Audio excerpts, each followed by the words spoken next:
Hello and welcome back to Reeling in the Piers, where we chat about and discuss all sorts of movies. My name is Gary O'Brien, and joining me as always for the monthly movie awards, it is my good friend and co-host, Mr. David Scanlon. Today we're presenting our awards for the movies of October 2022, so stick around, we hope you enjoy.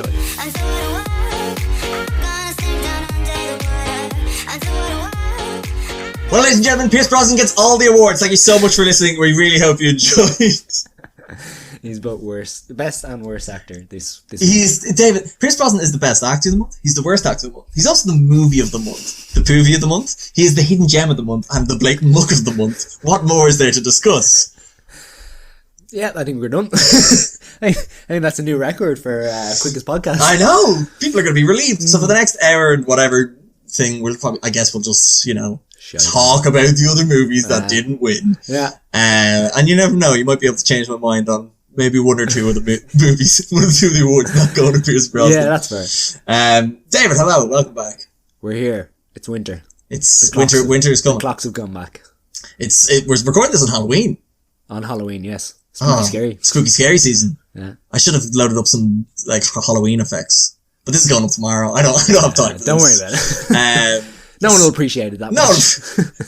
Before 4 a.m. in the morning, I'd be like, they're gonna love this ghoul sound. But yeah, so what we're doing today, as we always do for the monthly movie awards, is we're going to be handing out our 6 awards to the movies that came out in October. If you want to jump around to know when we're talking about what movie, there's the time codes in the description.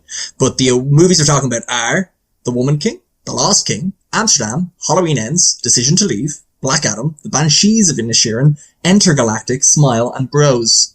A lot of movies this month. A lot of movies this month. And a lot of movies you didn't see. Movies that came out this weekend, but we haven't had time to go see. Like Barbarian. We'll get to. And something about Pray for the Devil. Yeah, we're not going to see that. What? No, what? Not again. Me and David had a great time with a horror movie this month. Surely a horror movie's not our thing anymore? No, I think we're passing that. Oh, boo. And yeah, we're going to be talking about the movies coming out in November as well. So, for anyone who doesn't know how this works, I love Pierce Brosnan. Once you have that bit down, all of the rest of the podcast will make sense. But there's 6 awards we hand out, which is Movie of the Month, Poovie of the Month for the worst movie, the Pierce Brosnan Award of Excellence in Acting for the best actor, the Pierce Brosnan Award for Incompetence in Acting Award for the worst actor, the Hidden Gem Award, and the Blatant Muck Award for the most overhyped or under delivering potential a movie of the month. Perfect description. So the Academy votes on these awards. The Academy is 2 people, myself and David, and the tiebreaker goes to the producer. The producer has changed from month to month. It was originally myself, and then we've had to get different things in, like the Magical Tears of Chillin', as you would know, audience. We had different multiversal versions of myself. The Predator. I think he goes by Harry Styles. Wow. Jesus. So, people really liked Harry Styles last month. Yeah. So I thought I'd get another actor and it wasn't easy picking this person because there was a lot of great actors, a lot of great Pierce Brosnan. I decided to go for Pierce Brosnan this month. I mean, if we were going to get one actor this month who plays someone who can see the future, yes, there was only one option. Have a native actor, Pierce Brosnan. Yeah, exactly, yeah. So we'll hear from Pierce throughout. Yeah. I don't know. I don't know what we're going to do with that, but we'll see. Yeah. Because I don't want to oversaturate it. No, exactly, yeah. Yeah. He'll just come in with, every once in a while, with a little quip. Yeah, a little quip that, I might have on my phone. No, he's here. Sorry, he's here. He's right beside me. He's here. So yeah, I thought there was 2 big movies this month. Yeah. The Banshees and Black Adam. Yeah. And I think no 2 movies better describe our personalities than the Banshees of Insherin and Black Adam. So rather than waiting, let's get right. I think we get right into those 2. Oh, okay. Yeah. I think so. We're not leaving the best for last. Well, see, my thing was, I feel like we'll talk about that for 3 hours, and then we can be like, Bros was grand, rather than talking about, allowing too much time for Bros, or The Lost King, and then feeling rushed to talk about the 2 main events. Okay, fair you know what I mean? Yeah, no, and then that way, so if we're starting with Best Actor, we get the Pierce Brosnan Award out of the way with, you know what I mean? That's right. I'll have no time for anything else. Yeah, exactly. But yeah, so I think that's all the bits and riffs I have planned, except for the other thing I'll do at the end of each movie. Yeah. But I'll tell people now, just so they don't tune out. So because it's Halloween and it's spooky scary season, all of these movies were monsters of movies, David. Yep. They were thrilling, suspenseful, tense, and coming to kill you. So what I've done is I should have Some read of them were coming to kill us. They were. I felt like they were coming to kill us. I had a medical thing this month, and one of these movies nearly killed me. So I've decided to describe each movie compare it to a classic movie monster. Yeah. So each movie will be compared to that. Yeah. So we'll see how that goes. Some of them are really good. Some of them are. You got lazy. I got tired because of how much I had to stretch that one out. That works. So let's get into it, David. Yep. Do you want to talk about your favorite movie of the month, probably, but also probably the year? No, it's still not my favorite one of the year. Yeah. Okay. But no, this is Banshees of Insherin. Whoa, I thought Black Adam. No. I'm not talking.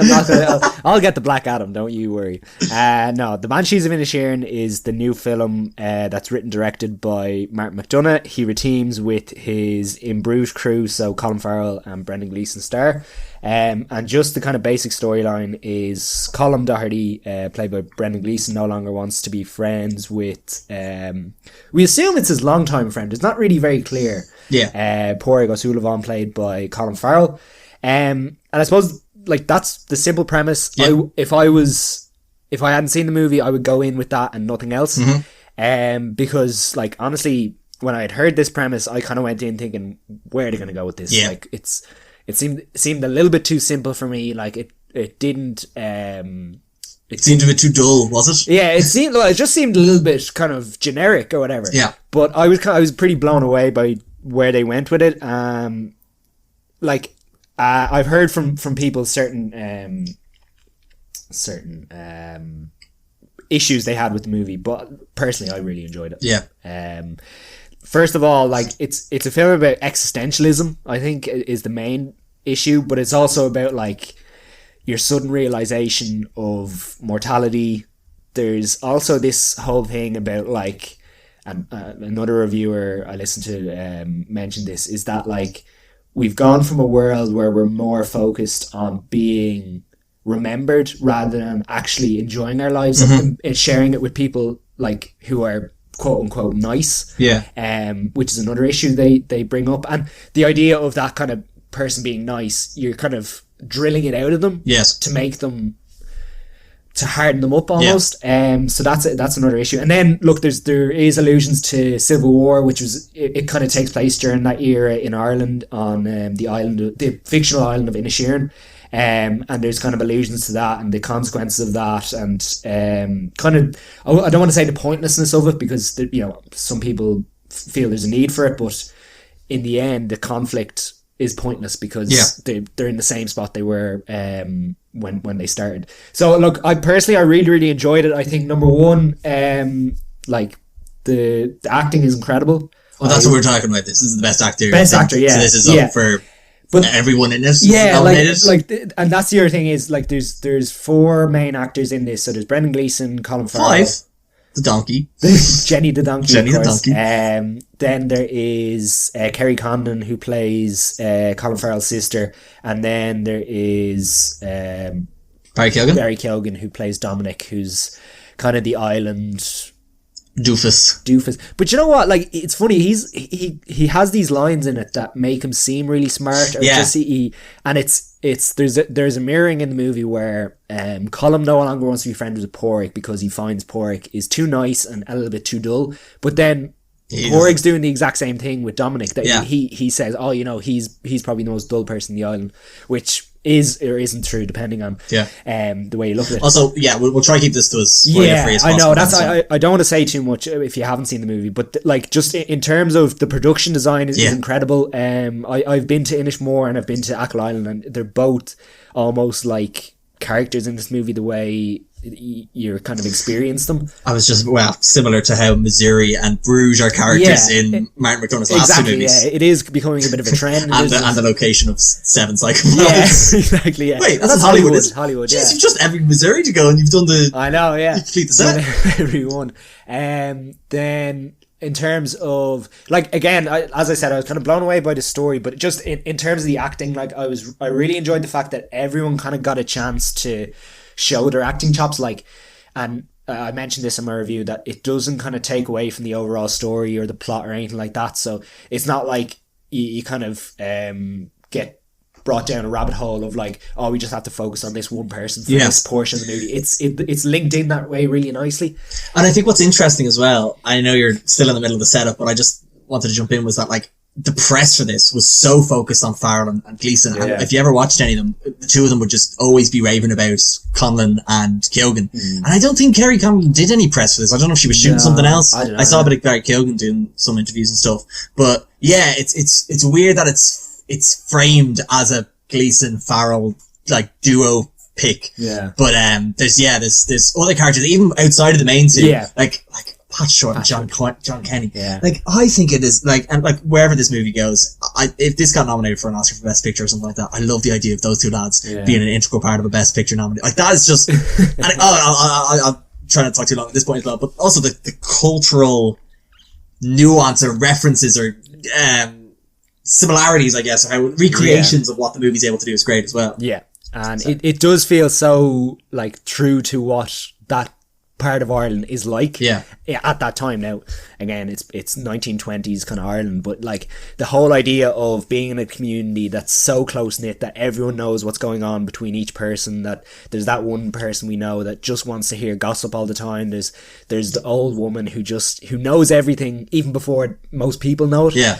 And yeah, it is very true to home, and I think that's one of the criticisms I've heard from people, is that how do foreign audiences get their heads around this? But see, it hasn't really hit America big yet, because I think it's still only in limited release. But I'm so intrigued to people that we watch on YouTube and listen to for podcasts. I'm really intrigued to see what they think. But even like I've heard some English reviewers and they're raving about it. But again, I think that I do think that's more a sense of they're raving about the film and Martin McDonagh rather than, I don't know if they actually really get the culture of it, but it's hard to know. Yeah. Is there anything else I wanted to mention? Yeah, like the animals in it as well. They're the characters in themselves. Jenny the donkey, and I can't remember what the dog's name is, but like they're in it like probably as much as any of the like supporting cast. Yeah, I think what's interesting with them as well is they're kind of used for the plot as well. Yeah. That's like, rather than like just kind of being like your man's dog or your man's donkey. Yeah. And then, sorry, the other thing I needed to mention is this movie is really funny. Like, I don't know, was it the fact that we were in a cinema just full of people? Yeah. And like every time there was something that just hit big time. Yeah. But like, I just found it was like, compared to other movies, I looked up the list this year. Like, I don't know if there was anything that came out this year which was as funny. Well, Morbius was hilarious, but I think in a different way. A different mind. Yeah. Different way, yeah. But yeah, and personally, I really enjoyed it. But as I said, I've heard criticism from certain people that didn't enjoy it as much. Cut to Gary. No, I didn't. I thought it was very good. I thought the performance, like you said, I'm just going to mirror everything you said about the performances, the visuals, the cinematography is great. I really liked the whole on the surface about two friends, falling out, or the disillusion of that friendship, and then obviously the more existential crises and dilemmas that kind of come with what they're looking to achieve from it and stuff and whatever. But I don't know, it just didn't hit me. I don't know what it was. Maybe I wasn't in the right mood for it, because it is very despairing and tragic at times. And I just felt that it's a bit what you were saying, like where you didn't know where it was going at the beginning. And I kind of felt it was like that the whole way through. And I felt the pace for me was just like, where are we going with this? And it was kind of like another scene happens and another, like, I'm not saying it's bad. I'm just saying for me, I was just kind of like, I wanted something that I could maybe hook myself into the movie a bit more with, rather than just the overwhelming sense of like dread. And like, I think there were some great moments of like tension and great scenes of like reactions of like, obviously, Colin Farrell's not meant to be talking to, or Pork's not meant to be going up to your man, Brendan Gleeson's character, Colin. Now I get there. But the scenes where he does, you're just like, what are you doing? Stop. And just seeing, but also there was some characters, speaking of Barry Keoghan and Kerry Conlon as well, I would have liked to see their characters a bit more. I think his sister's character's name is Siobhan. There was something kind of interesting with her that I thought we were going to understand a bit more about her past that I thought was interesting. And there's something that happens with Barry Keoghan's character that on the surface, I'm like, oh, that happened because of that, but I would have liked it maybe a bit more. Yeah, depth of that. I do feel they kind of lost their way a little bit with that character, but I think it refers more to his family. Yeah, and I think that's the reason why his character goes a certain way. Like in terms of one criticism I had, I would have liked to have seen maybe at one point, whether it be a flashback or even just the day before, what those two characters were like as friends. And then it would have hit home a little bit more. But I can definitely tell that with Martin McDonagh, he probably just wanted to get straight into it and just have it as something that like was more kind of mystical in terms of like, we don't know what they were like before. And that's what I kind of liked about it. Actually, that is one thing I enjoyed with it, where it was like, because we only really saw what Pork thought their friendship was like, and then a bit into the movie we understand where Colum's viewpoint. So because the audience hasn't seen it, we have to go with Pork's word for it, and then we kind of understand where Colum's coming from. So I like that it's not really fully revealed. And we've seen that previously. We've seen it with in Bruges, where like obviously the two characters there are friends in London before they even get to Bruges, stuff like that. But it's all kind of again left unshown or whatever. And then the same thing in Ebbing, Missouri, where we don't actually see the crime or stuff like that, or even the daughter. We don't actually meet her at all. And again, it's up to the audience to kind of make up their own minds of what that was like previously. So again, I think that's something Martin McDonagh does. Again, the way he directs seems to very much be in the vein of like a play. And obviously coming from that background, I think it kind of makes sense. But again, might have been something they could have changed. Personally, I enjoyed it. The fact that you were kind of it was down to the audience to make that decision up for themselves. Yeah. And as you say, it comes down to characters' opinions rather than like being shown objective facts. So, but yeah, like just because we're in the best actor category, I just like we couldn't pick one person out. Like if I had to pick anyone, I would say Kerry Condon, just because it was so surprising that she was so the best good. Out of the four. No, well, just for me, it was just more surprising, like that she stood out as like going head to head with those two, and even like Barry Keoghan, he's built up a really good resume. I saw something on Letterboxd. I don't know if you saw it as well, where it was where is it? I need to find this. Where is it? Oh yeah, a fine addition to the Barry Keoghan playing a little freaky weirdo cinematic universe. Exactly, yeah. But just to see I've gotten used to those three actors like really putting in good performances, but I've never seen Kerry Condon before, so seeing her like go head to head with those three and like coming out looking really, really strong. Yeah, I hope to see her again now. Want to see her nominated for Best Supporting Actress? Yeah, at least. Exactly. Yeah. But yeah, like we can probably talk more at the end. Big time. Yeah. Who wins it from the entire category? Yeah. Will I talk about Black Adam? Yeah, move on. Let's go. Just to keep the high quality. Oh yeah, big time. So yeah, Black Adam. What is this movie about? Sorry, I've already forgotten the thing I was going to do. Oh yeah, sorry. Yeah. So what Halloween monster is this? Pennywise. All smiles, but there's a sinister vibe there. Yeah. See, that's good, isn't it? That's a good one. They're not all that good. Okay, so Black Adam, where do I begin? This movie has been in development for 15 years nearly when The Rock got announced for it. So what's that? What year is that? 2007? Keep that year in mind. So it follows this archaeological team trying to get this gang out of their country called Intergang, and it's this nation in the Middle East that's kind of controlled by, from gang to gang to gang. It has no sort of independence whatsoever. There's always someone controlling it. No government. It's always someone is always in control of it. So these archaeologists are going around to try and find remnants of their past or something. I can't remember. Anyway, so they go to this this is not spoilers. Then they go to this temple thing, and one of the archaeologists whose name is Adriana. That's it. Adriana is, in this cave trying to find some crown. Oh yeah, the magical crown thing. And then says the famous words Shazam, and Black Adam arises from 5,000 years in slumber to take out this army, this intergang. And from that, he looks to what's his whole deal again? He's just like, leave me alone. I want to do my own thing.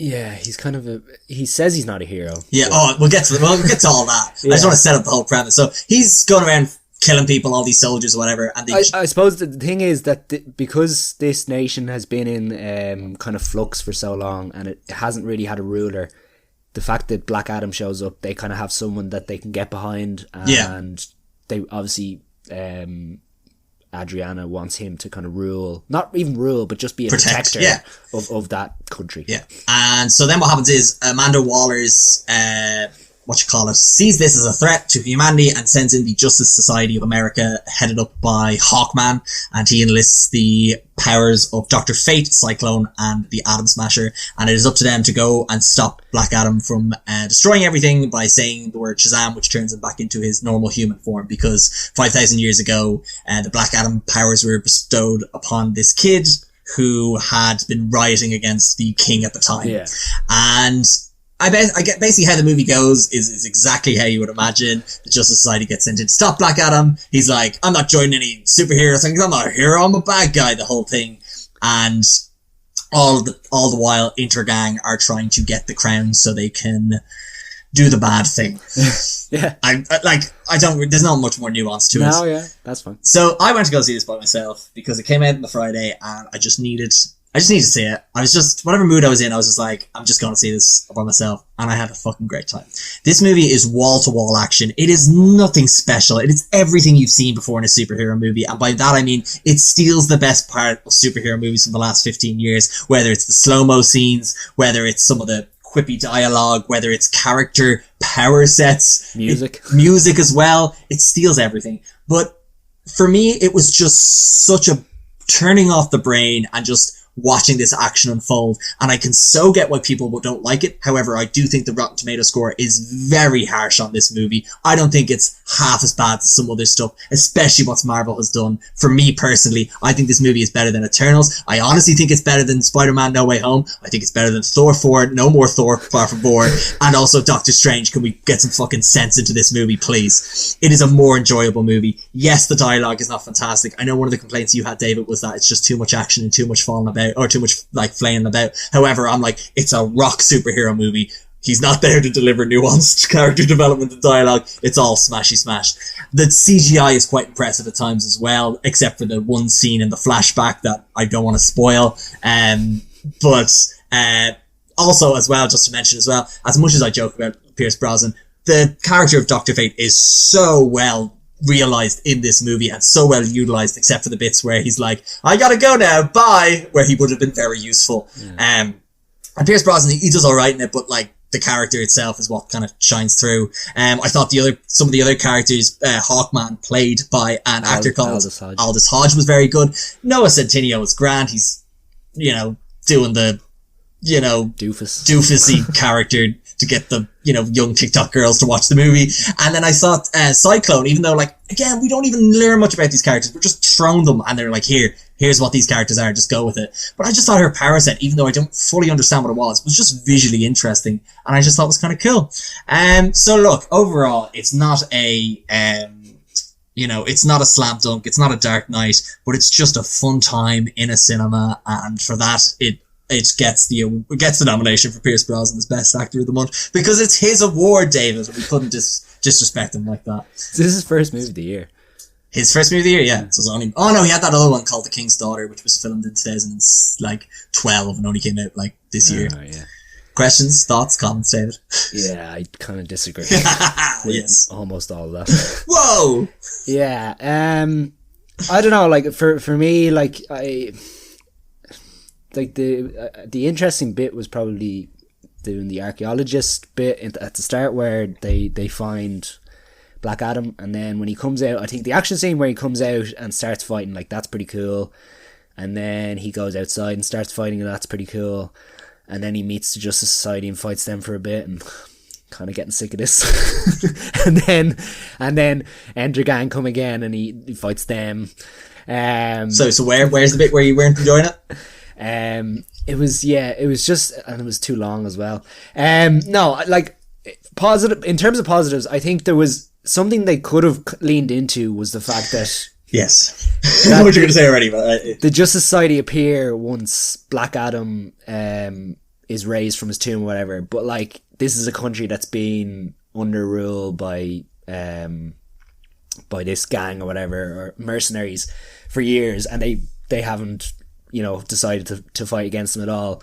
but because once they get this, you know, hero that can actually fight for them, they decide to actually get involved. So that's something I would have liked to have seen a little bit more kind of in depth to. I know it's a superhero movie. I know it's because of the region it was set as well. I thought it was a very interesting thing they could have done around the social commentary of America, let's say, or like, you know, superpowers of the world, you know, putting themselves in situations that they had no interest in before, but what they deem as like, you know, potentially something that might be of, you know, might not align with their interests. They're like immediately they're trying to be this quote unquote saviors. Yeah, exactly. And I think they did a little bit, and I can understand why they didn't go all in on it, because it could have caused issues with, you know, politics or whatever. But and just like there's way too slow-mo. There's way too much slow-mo.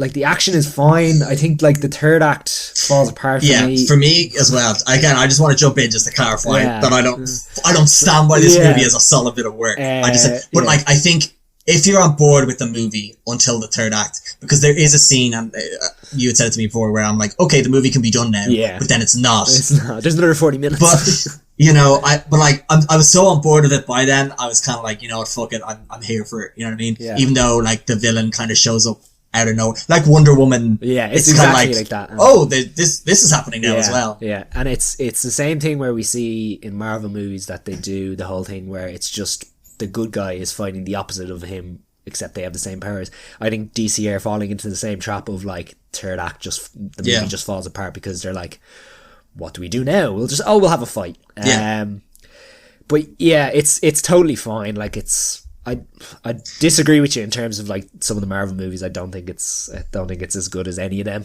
Maybe Thor. Thor 4 is Doctor Strange is bad movie. It's so bad.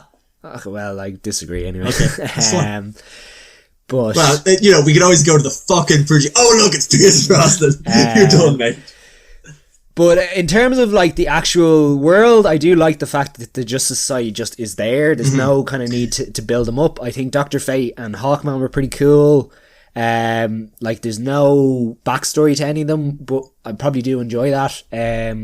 I would absolutely watch a Dr. Fate origin story. Like, I think he mentions a couple of things about how he grew up during the time of World War II. I mean, if you saw a Cold War series with him going, you know, doing undercover missions in East Germany or in Russia and stuff like that, that'd be pretty cool. Or even in America or something like that. The one thing is, Pierce Brosnan's not going to do it. No, you do a younger version. Timothy Chalamet. Imagine him with a helmet. He'd be so weird. He'd love it. Little Timby and his shiny helmet.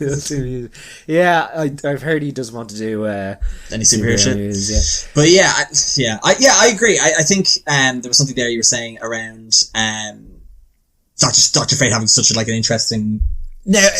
No. I do like him. I just think power set they could have gone more weird. Like, he does the whole thing. He does his thing budget-wise. Two or three times, and I'm like, after the third one, I'm like, they should have done it once at the start and then once at the end with the big bad guy. Yeah, but what I will say is, so I wish this movie, because it's effectively a Doctor Strange-esque character, except he doesn't have a weird fucking third eye that makes no sense. But then again, that was a better movie.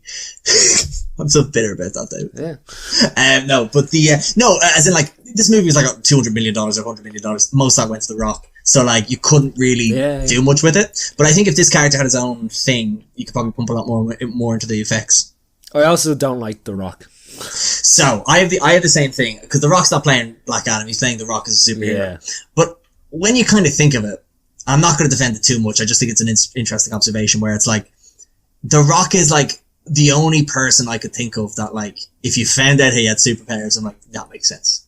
Like, he just exudes superhero-esque physical presence. Yeah, I suppose. So it's cool to see him in a movie where that's like, where he can just throw a guy onto the other side of a mountain. So that I kind of found quite interesting. I was like, this is very cool to see The Rock finally be as powerful as he's always trying to be depicted in movies, whether it's holding a helicopter by a chain or did he throw the boat in Jungle Cruise? I don't know, but he probably pitched it in the meeting. So that was kind of cool. It's just for me, like, The Rock is just, anytime I see him in a movie, it's just like, this is going to be fine. Yeah. Generic fine movie. This is going to be Jungle Cruise. Yeah, that's right. But, like, do you know what? And your one who plays Adriana was really, really good. I would love to see her in more stuff. Aldous Hodge, I ever since I saw Straight Outta Compton, he's been like someone I've really kind of looked out for. Like the supporting cast were all decent. Except for the kid. The kid was horrendous. Yeah, it was very bad. And like I don't know how much they put into that. Like they're probably just like got the first person they saw that could fit the role and just like and could skateboard. I mean, so this is what I mean, that this is the best superhero movie of 2007 because there's a strong presence of the kid likes to skateboard, which means that some producer had a kid 5 years ago who loved skateboarding and threw it in the script. But then again, like in terms of people I've talked to in my friends group, they've all seemed to have enjoyed it as just a fine movie that you can switch your brain off to. So maybe I'm in the wrong, but no, you're just like a nice high quality caliber. It's not even that. I did You're actually. snooty, David. You're snooty. We've always said about as you. I said, I really enjoyed the idea of having a superhero from the Middle East that like gets it, and then suddenly America gets involved, but. I think they should have left it at that, and I think, like as I said, like if they cut the movie with the last 40 minutes of the movie, I think it's actually quite good. I think like you have maybe a 140, a 130 movie there that's just like solid, fine movie, interesting concept. And again, if you wanted to add the bit with the bit at the end into the next movie, totally fine. But some good quips in it though. Yeah, the Man in Black. Yeah, me and you. It's very 2007. Isn't it? It's like. I need a catchphrase. You need to do this catchphrase with me. But what I liked about this movie is the humor wasn't forced. It was just, it felt natural to the situation somewhat. Whereas the Marvel movies are like, oh, that just happened. It's just the most scene-breaking quips and jokes and just like self-referential shite that I fucking hate Marvel stuff these days. And it's just like, that wasn't in this, because again, this movie's from 2007 and the MCU didn't start. So, but it just felt more like natural humor rather than like some of the forced shit. Look, we won't talk too long on it. But and sorry, just the last thing, because it's the best actor. I think Pierce Brosnan wasn't great in it. I think Pierce Brosnan as that character was perfect. And I think he stood out. Again, he stood out because everyone else is okay enough. And also especially on that JSA. Also, it's Civil War. Oh yes, and this is the last thing I want to say as well. I like that they sent the JSA in because the Justice League would be too powerful for him. And then the Suicide Squad would be like, oh, we don't mind you killing him. Oh, we like that. So they had to send someone who was, had morals and stuff. In terms of the Halloween movie monster that this movie is, have you ever seen The Mummy? Which one? The Brendan Fraser ones. Brendan Gleeson ones. This movie is the Scorpion King. Yeah, exactly. It's just The Rock. It's The Rock being The Rock. Wait, which one is this? Is this a Scorpion King at the end of? Nah, he's the weird lizardy one. Or the word Scorpion. What did I say? Lizard. Scorpion one. Yeah, the bad CGI one. Yeah. The CGI is good in this. Anyway, look, we won't dwell on too much. Should we talk about the Woman King, David? The Woman King. Yes. Okay. So. This is... First of all, I do want to mention this movie got a little bit of... it was a little bit controversial. Yarp. But what I would say is you should go into it with the idea that this is just a fictional nation. Fiction. It's all fiction, whatever.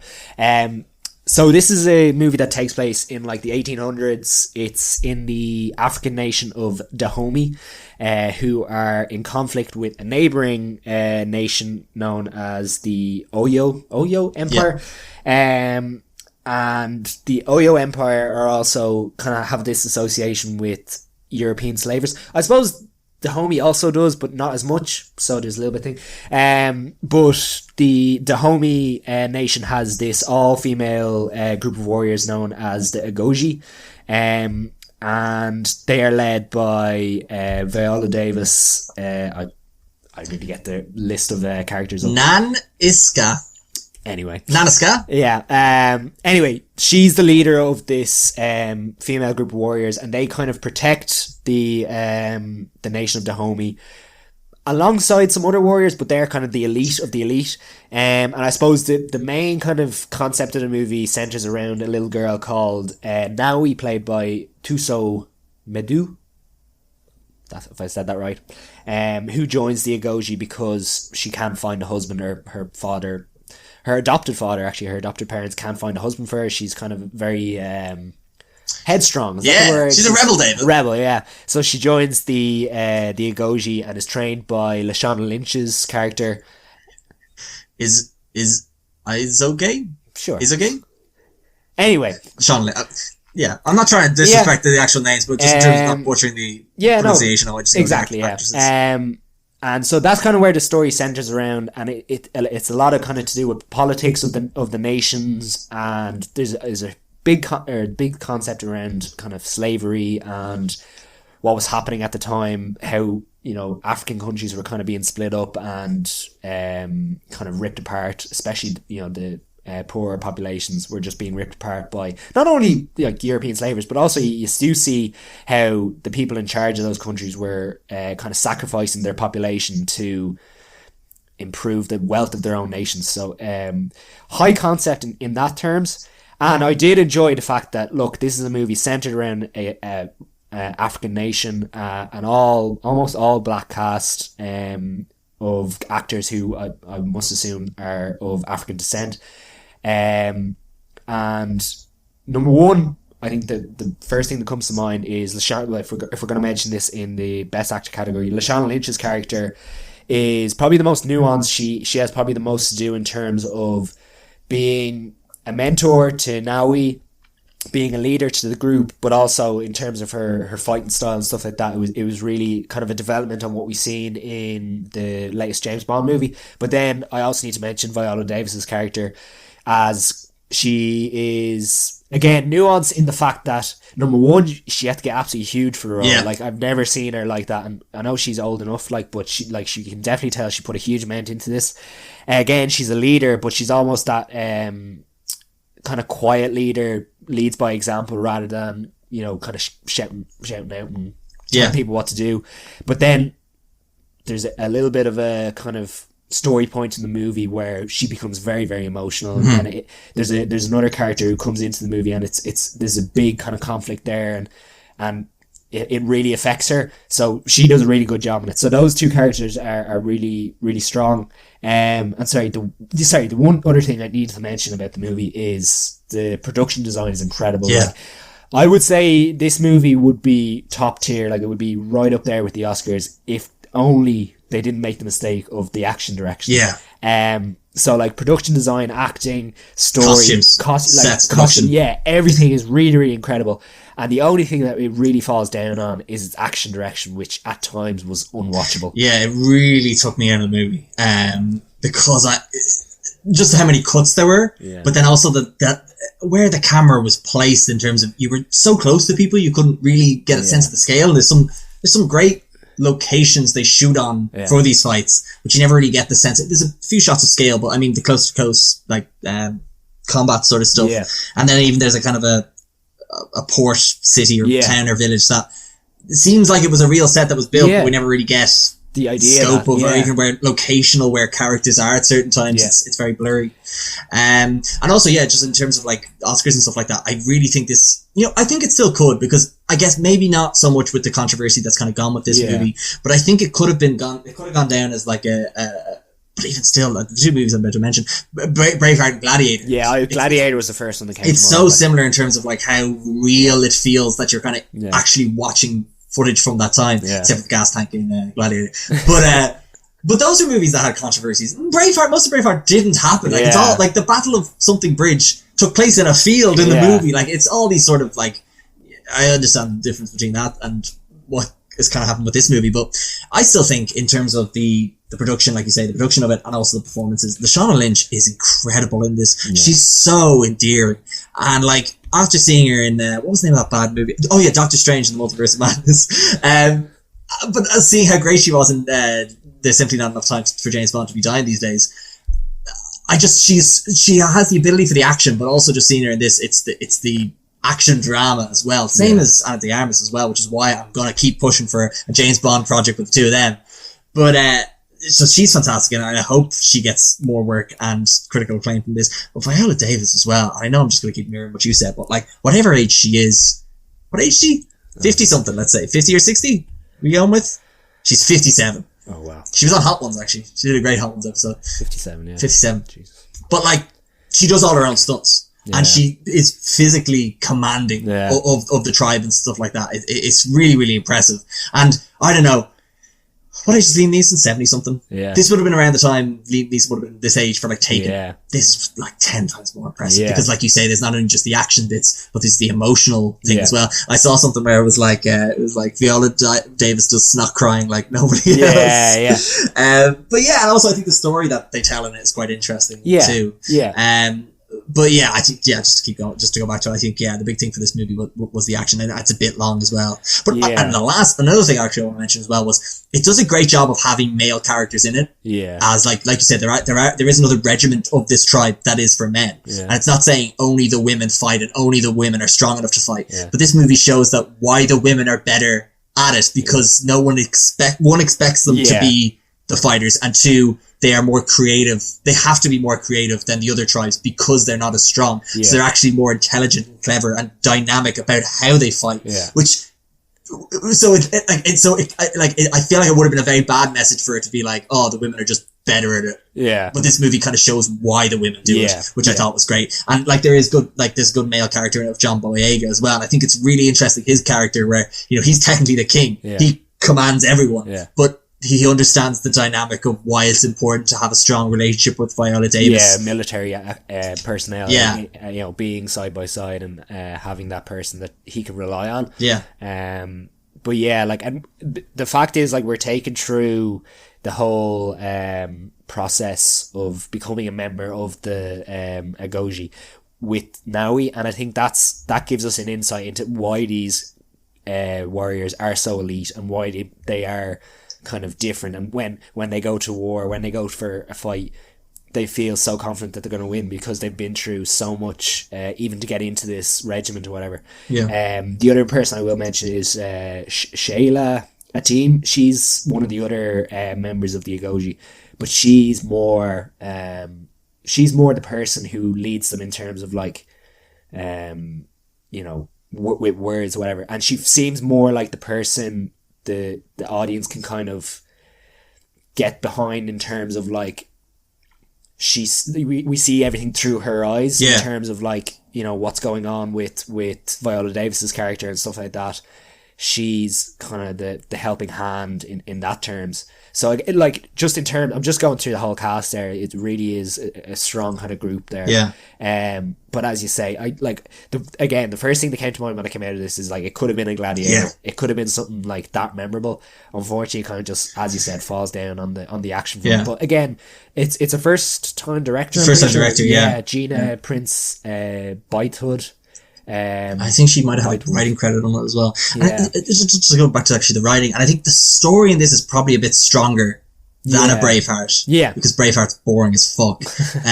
But because there's even some great parallels in it that I was kind of thinking about, which was like, it almost as if like, so these female, like these women, these women warriors, have to sacrifice motherhood and family for their career. Yeah. And like, it's kind of this interesting, even these days, of like, how much can you, succeed in your career if you do wish to like, seek, setting up a family and stuff like that. And like, so there's some interesting stuff around that in the movie as well. So I think the nuance of the story, I think, is better, but because it frames itself as a big action epic, when the action does happen, you're just kind of like, this is shite. But this is the thing, like with Gladiator specifically, like the scenes in the Colosseum, like, they're memorable. Oh god, yeah. Like they're going to be more memorable than anything we see in this. And as much as the story probably is better in terms of like nuance, unfortunately you don't have that memorable scene where you're going to be able to like look back on after 20 years. But the only thing I can think of vaguely is that training sequence, the trial. Yeah. But like, again, it's stuff we've seen before. Yeah, exactly. But yeah, it did. Unfortunately, I feel it's a little bit disappointing because like everything is so good. But again, I'm actually just seeing here it was a $50 million budget. That's fair. Yeah, considering the production, I think is incredible. Like for the costumes and the location is beautiful, and also the color in the movie is really it's very vibrant. It's very and again, there's so many times like I've seen movies take place in Africa. And it's so dull, orange. Just everything is orange. Yeah. Whereas like with this, it was vibrant, it was colourful, it was seen as a nation that was prospering rather than like in poverty and stuff like that. So that was again nice to see. And you can imagine being someone who is associated with African culture that this is actually something we can be proud of. And Yeah. I know, again, unfortunately, There is controversy, but like again, if you just look at it from a fictional standpoint, it's the same with Black Panther in a way. Yeah. Like the what's the name of that women force? the Dora Milaje. The Dora Milaje are based off the Agoge, Yeah. but because they're not called the Agoge, you don't hold it to the same, historical accuracy. You know what I mean? So you could have just done something like that. So the movie monster I've gone with is a werewolf because it is a movie of two parts. So that there's some very nice, pleasant scenes, and then other scenes that are just horrific and terrifying. and will eat your neck. Yeah, Bite your neck off. yeah, Yeah, no, that's fair. That's good. yeah. So best actor. This is gonna be whether I go off as a Brendan Gleeson and never talk to you again, David. Yeah, exactly.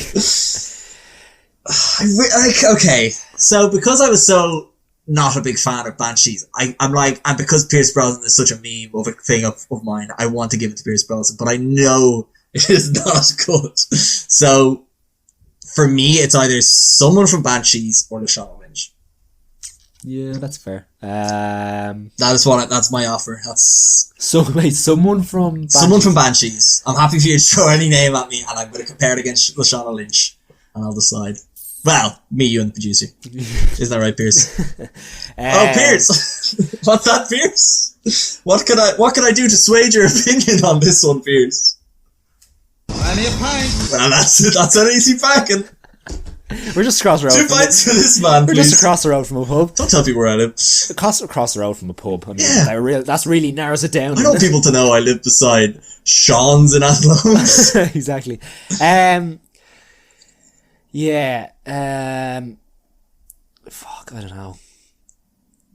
See, we can't give it to Colin Farrell again. Why not? The man has too many gazzies. Look. See, for me, from Banshees, I didn't like Barry Keoghan in it too much because I felt like he pissed me off more than anything You else. just hate Barry Keoghan. Do I? Yeah, you do. Do I? What else he in that I didn't like? I hated Eternals because he's in that. That's a shit movie. Like Doctor Strange too. No. Okay, Kerry Condon or Lashana Lynch. I thought Brendan Gleeson was. Brendan Gleeson was doing his own thing. See, I think Colin Farrell was actually really, really good, but yeah, Kerry Condon really impressed me. But again, it's more from the sense of that I've never so seen it's him Colin before. Farrell or Lashana Lynch. I think it has to go to Colin Farrell. No, why aren't we saying Kerry Condon now? Are we saying Kerry Condon? Yeah, I was gonna say. Oh, I thought you were saying like No, her performance is not good because it's just a surprise rather than being good. No, but like her going up against that caliber of actor, I thought she was really stood out. So Kerry Condon or Lashana Lynch? Yeah. Or Pierce Brosnan? Are we off the table with Pierce Brosnan? Yeah. Sorry, Pierce. Sorry, we sure? Yeah, very sure. There's no one from Black Adam. Who else you think could? No. We sure that kid. You sure that kid's not? I was going to say Adriana. Yeah, she was good as well. No, it's not happening. Yeah, sure, we'll say Lashana Lynch. Really? Okay, yeah. You really love that performance. I thought she was great. Yeah. I don't know how she just turned it around for me. I just. Yeah, that's fair. I'd go with that. Really? Yeah, sure. No one in Banshees. You sure? No, I mean, like if you didn't think anyone in Banshees was as good as her. See, it was just more maybe that's the best thing I've seen Lashana Lynch do, whereas it's probably not the best thing I've seen Colin Farrell do. The best thing being Oswald Colin Farrell. No, I preferred Colin Farrell in Bruges than I did in Banshees. Okay, there you go. Yeah. As a performance, but it's up please. No, go for Lashana No, because Lynch. man, I'm gonna be awkward later on as well, so I need you to No, go for Lashana Lynch. Really? I'll be awkward later on. No, come on. Let's work together on this one. I'll be very I'll awkward. cut off a finger if you don't pick. I bet you won't. Yeah, no, go with Lashana Lynch. Lashana Lynch. Lad, come on. Okay, fine. Fine. Lashana Lynch, well done. Yeah. So, Pierce, anything to say? No, we'll say Pierce later on. Okay. Yeah, Pierce, what did you think of Lashana Lynch's performance? Oh, very good. There you go. He's a big fan. Yeah, good for him. Okay, right, let's keep going. Worst actor. This will be short enough, will it? Yeah, we'll fly through this. Okay, I'm going to talk about... Well, do we want to throw the kid in from Black Adam here, even though he's not winning? He's bad. Yeah. He's bad. He ruins a movie. He ruins a movie. And the problem is, he has so much dialogue in it, and he's the whole exposition of the movie. Oh, he is, yeah. There's a lot of exposition does in not the movie help. as well. I'm going to talk about Bros, if that's alright. Go for it. I do not have anything prepared for this movie. So Bros is the first, what's the thing they keep saying? It's the first studio-backed, international, widely distributed gay rom-com movie. What? Sorry, it's just I saw that we're on 50 minutes. Yeah, fine. So it stars Billy Eichner as a podcaster who is trying to set up who is part of the team to set up the LGBTQ plus Museum of History in America. And he is a guy who is sworn off dating. He has no interest in relationships or commitment. And he meets a guy at a party who is this very attractive man who is very depressed in his job as a lawyer. And he doesn't like commitment either. And it's all about them falling in love with each other, throughout the movie. That sounds generic. It's so generic. So yeah, this is the thing about this movie. It is a very generic plot. However, Billy Eichner, I don't know if you've seen any of the press he's done by it. He loves these type of movies. He grew up, Moonstruck was one he kept mentioning as well. When Harry Met Sally, he was very much fan of it. So he wanted to make his own movie like that. I'm fair play. And the rom-com plot, you can't really deviate from it. It is what it is. And I guess the only thing you can make it interesting is either if you subvert it or you add interesting characteristics or characters in it. Yeah. What this movie kind of does is it does that, but what it kind of has a lawyer who writes wills. Cool. But I guess because it's able to incorporate LGBTQ plus kind of culture or predominantly gay culture into the rom-com formula, it kind of makes it a bit more interesting and kind of has more traits that you wouldn't see in other rom-coms. So it's kind of interesting. And the movie is very funny. It's laugh out loud funny. There are some killer jokes in it, really, really good. So I was laughing at it quite a lot. But for me, I don't love rom-coms. I was never going to love this. I went in open-minded, but it was really funny. I was on board. But yeah, as it starts becoming a rom-com thing, and I'm not going to spoil it, but let's say maybe they get back together, maybe they don't. Just because I haven't seen the movie, is there parallels to another rom-com or romantic movie that we've seen this month? Yes, yeah, kind of like Entergalactic, where you know where it's going, yeah. But I give Entergalactic more praise because it's visually more interesting, whereas I kind of hated everyone. I hate the characters in this a bit. And it's I kind of felt bad when I was saying I hated it because, like I said, it's the first majorly release, gay rom. Fire Island is much better. Yeah, so much better. That's when I was kind of no, it's not me being a homophobe. It's not as good as I wouldn't have said. I wouldn't have said Fire Island was laugh out loud funny. So is the jokes? This is funnier than Fire Island, 100%. But I guess the heart of that movie is. I don't know. I just hate rom-coms. I don't like happiness. Yeah. So you have the heart. I have a heart. But look, would I like to see more movies like this? No. Do I think they should happen? Yes, because someone out there will like it. But Avril here actually watched it and she wasn't a fan either. And I think she likes rom-coms. So maybe it's the whole third act for me. It falls apart. And Billy Eichner is grand at it. He's very good as a character, but him and the other guy who's getting the nominee for worst actor, Luke McFarlane, is fucking trash in it. He's like the fourth Hemsworth brother. He looks like him. He's just very good looking, but in terms of personality, you've no idea what's going on there. Yeah. He's like if you got Chris. And his clone is Liam. Yeah. His clone is, and each time you lose personality, you've gotten to this fifth Hemsworth brother, and you're just he's just good looking. And he's dense. Yeah, and he does a lot of those Hallmark movies, which are parodied a lot in this. Yeah. There's some good parodies in it, and there's some great cameos. Harvey Firestein's in it, Bowen Yang. There's some great cameos at the end as well. So look, if you like rom-coms, you might like this. It's very funny, like I said, but for me, the third act falls apart. Fair. Yeah, that's fair. Can I do my movie monster? Go for it. Yeah. The Mummy. Because it unravels very easily. I told you so good. And then you had no nominees for this, but I've told you to pick one effectively, which was Taylor Swift in Amsterdam. No, I'm not. That's not fair. I know how much you hate her. I know she broke your bro's heart. Poor Jake Gyllenhaal. I just hate her hype, David. That's all. Oh, I'm not a big fan of her either, but she was absolutely fine in this. Is there anyone bad in this movie that we talk about? See, the problem with I'll talk about this movie later because I think it's more either blatant muck or poovy. But there's no one in this movie you're they're doing a bad job or they're underperforming or anything like that. I just think the problem with this movie is it's just so convoluted and there's too much going on. Okay. But yeah, I know how much you wanted me to. I really wanted to give it to her. No? Oh. No, you can't. I don't think that's fair. Boo. Okay. You'll lose the integrity of the awards, Gary. We will. Yeah. Well, see, I kind of do have this thing in my head that at the end of the year, we will name the awards after a certain winner throughout the year. And I did like the idea of having the Taylor Swift award for bad acting. But if it has to go to Jimmy Fallon, it has to go to Jimmy Fallon. I thought I was going to get Harry Styles. Did we give him worst actor? No, we didn't give him worst actor. But we could still name it after. Oh, we could watch My Policeman. Yeah. So I don't know if there's nothing really I seen where I'm like, nah.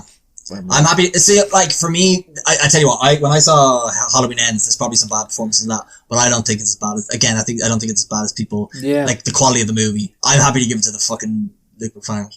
I think that's his name. I don't even know if that's his name. Yeah. Let me look that up. Yeah, that's fair. Oh, no, yeah, Luke McFarlane, yeah. Okay, yeah, well, like you said, you didn't want to get into Amsterdam there, but we'll move on to Blatant Muck, and we can talk about it there. Yeah. So it's also nominated against Black Adam as well. And? The next movie I'll talk about. Yeah, grand, okay. So Amsterdam is David O. Russell movie. He directed movies like American Hustle and Silver Linings Playbook. So, decent director. It has an absolutely incredible cast. The 3 stars are Christian Bale, Margot Robbie, and John David Washington. It also stars Rami Malek. It stars, who else is there? Mike Myers, Robert De Niro. Shannon, Robert De Niro, who is Anya Taylor-Joy is in it. Like, stacked cast. Taylor Swift, of course. Zoe Saldana. Oh fuck! They literally just got like all of Hollywood to play. Oh, you haven't seen this yet? No, I haven't seen it. Anyway, look, the main plot behind it is it's a little bit of a murder mystery at the start where Christian Bale and John David Washington's former like military captain is killed in strange circumstances on his way home from Europe, and Christian Bale is a doctor who wants to do an autopsy on it. John David Washington's character is a lawyer who was working on behalf of the family of the military captain. And so it's a little bit of a mystery in terms of what happened to this military captain. Was it foul play? Was there something kind of bigger going on? And it eventually kind of turns into a little bit of a kind of global, well, not really global, kind of more domestic conspiracy. And I understand where the movie was trying to go with it and the message it was trying to tell. Unfortunately, I think the problem with this movie is because there's so many stars, you literally just find halfway through that there's no kind of through line. You're literally just hopping from character to character. And you're kind of being revealed throughout what's going on. And with about probably half an hour to go, you understand what the reveal is. Unfortunately, like by that stage, you kind of don't really care. Okay. And you're just like, yeah, right, let's just get to the end of this. And do you reckon it does jump around, like you said, because there's so many like A-listers in it that they all need to get their own time? A little bit, but like I wouldn't have said like Anya Taylor-Joy's character is pretty good, but she's playing, it's because she's playing someone so different to how she usually does. Rami Malek's fine. Can I spoil this movie slightly for both me and you? Is Robert De Niro and Rami Malek in one scene? No. Okay, because the only reason I said that is because in the trailer, the only footage I ever see them two is in the same scene. I wasn't sure if they were in it for no, actually, I think that's more alluded to in Mike Myers and Michael Shannon, who are in 2 scenes. Okay. Oh, that's sad. Okay. And like, Mike Myers plays almost the same character from Inglourious Bastards. Posh Englishman. Yeah. Okay. Part of the military as well. But like, there was some bits in this I was really enjoying it. Like the first half an hour flies by and you're like really interested in the whole kind of investigation into what happened. But there's as I said, kind of just drags out. There's this whole side story with Christian Bale and his fiancée or wife or something like that. Right.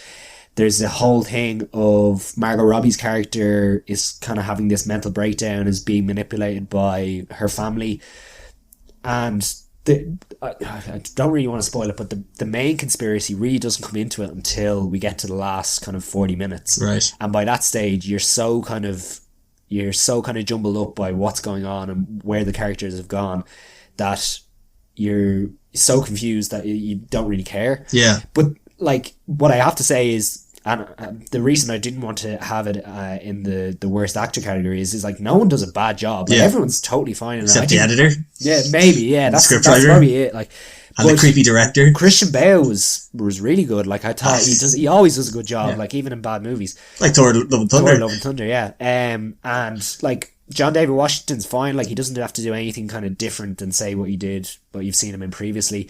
Margot Robbie's fine. She's a little bit different like, again, what you would have seen in I, Tonya or in Harley Quinn, stuff like that. But she does a good job. And again, there's these flashbacks as well, which doesn't really help. But yeah, it's just, I can understand where the movie was trying to go and what it was trying to say. But again, it goes back to that whole thing of like message overtaking the actual plot or the story or the, you know, the idea of the movie. So because I was so surprised when I saw the bad reviews. I was like, fuck, I would have thought this would be a slam dunk Oscar contender kind of thing. And then I saw your review and I saw the runtime, I saw the times it was on at, and I was like, yeah, not bothered. So I might watch it eventually, but I had no interest after. I wouldn't waste my time. Wow. Which is so crazy for David O. Russell. Yeah.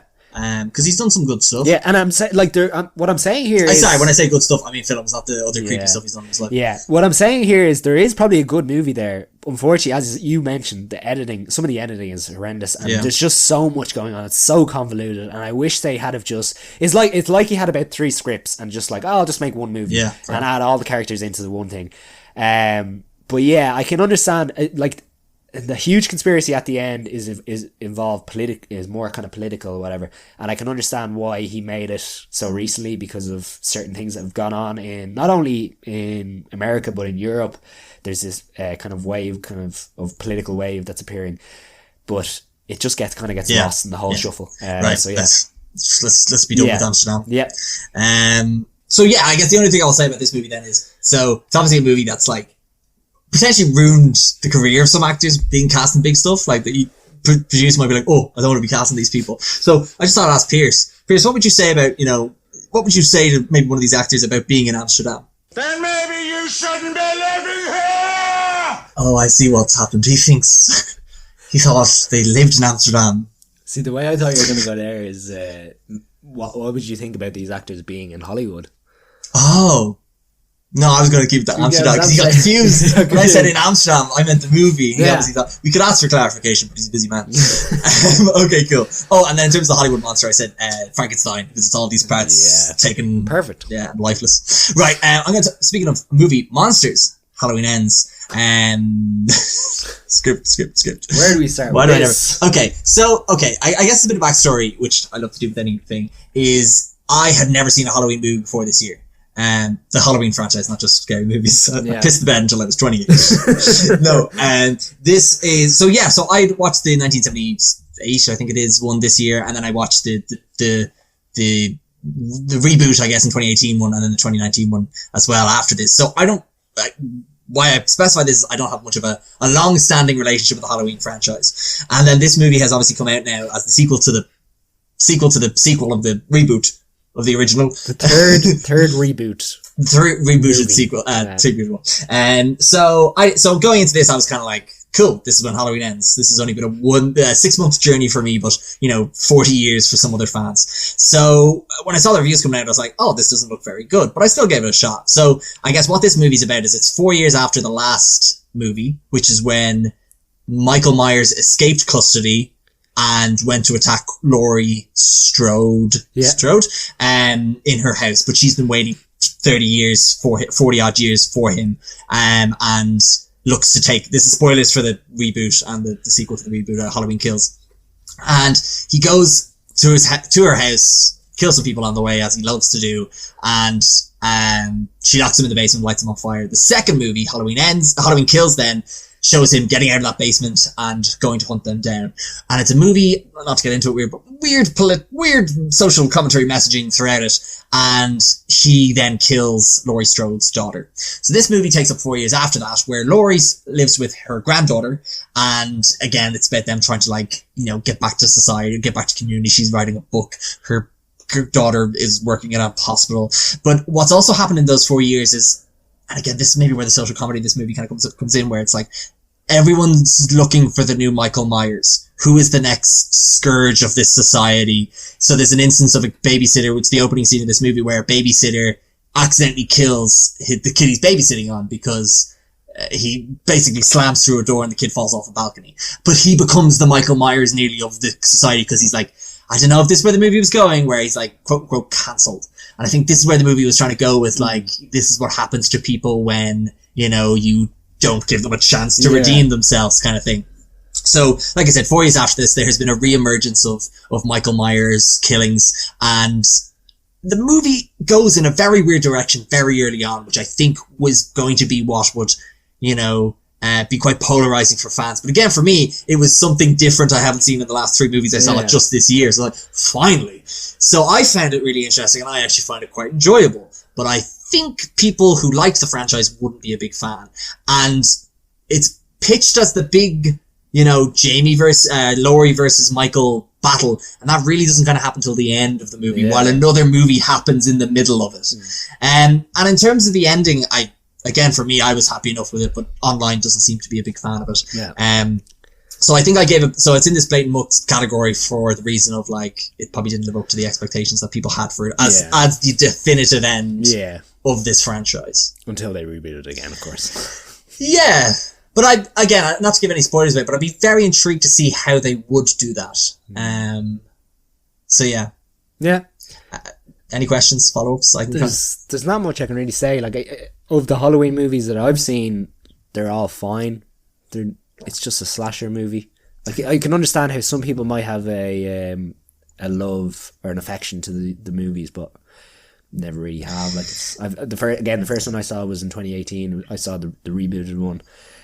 It's fine. Yeah. I think the biggest problem I've had with these movies is how, not gruesome, how brutal or how vicious the kills are, because it's like in Scream, where they'd say, what happens is 2 characters are like, having sex or being bullies, and then they get murdered.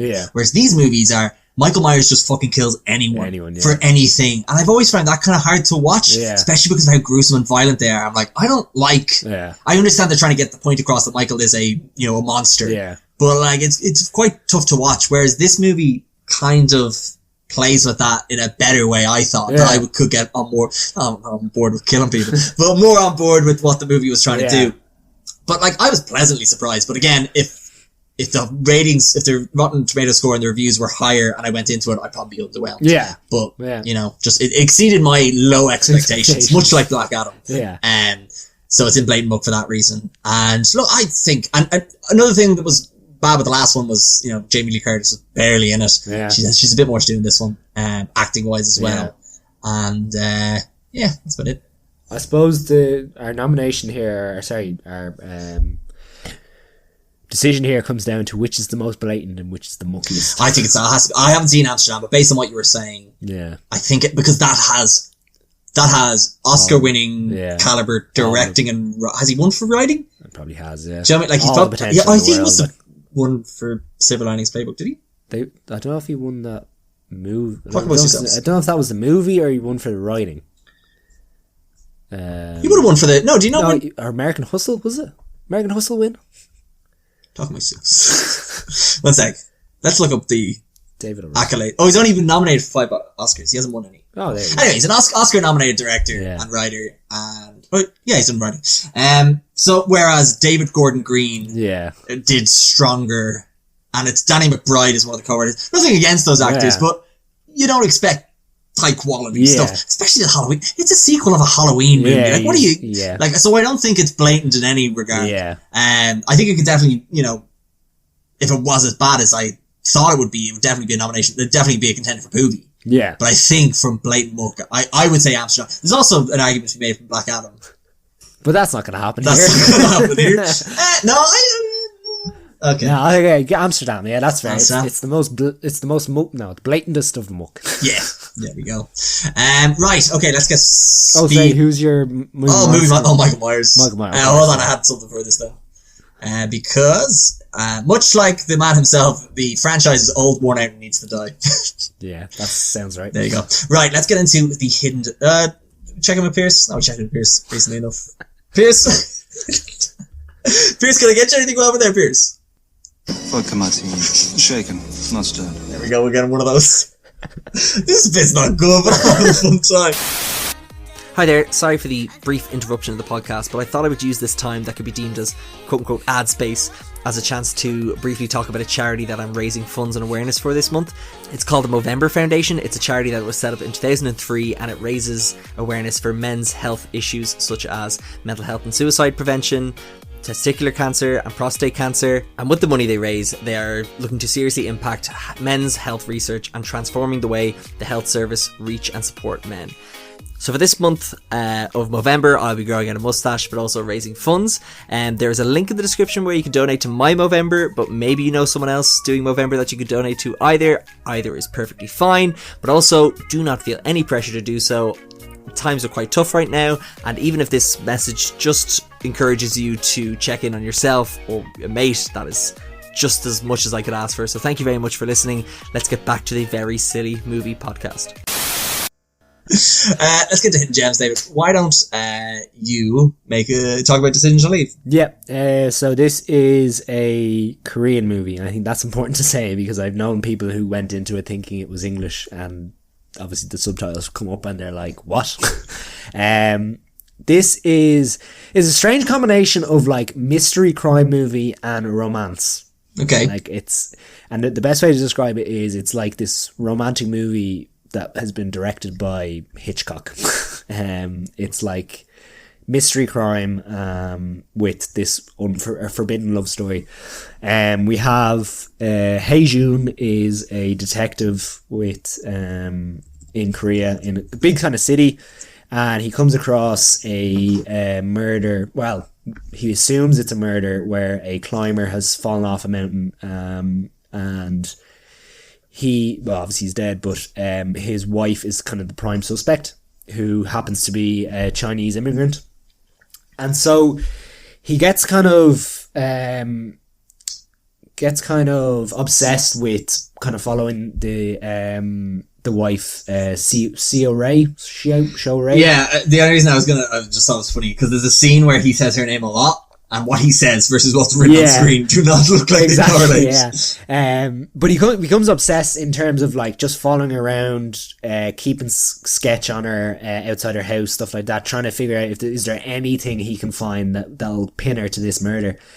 But like after, I think it's kind of vague the time period, but after weeks of this kind of surveillance, he doesn't really find anything, and like he gets really, really close to her. Like it becomes kind of an intimate relationship.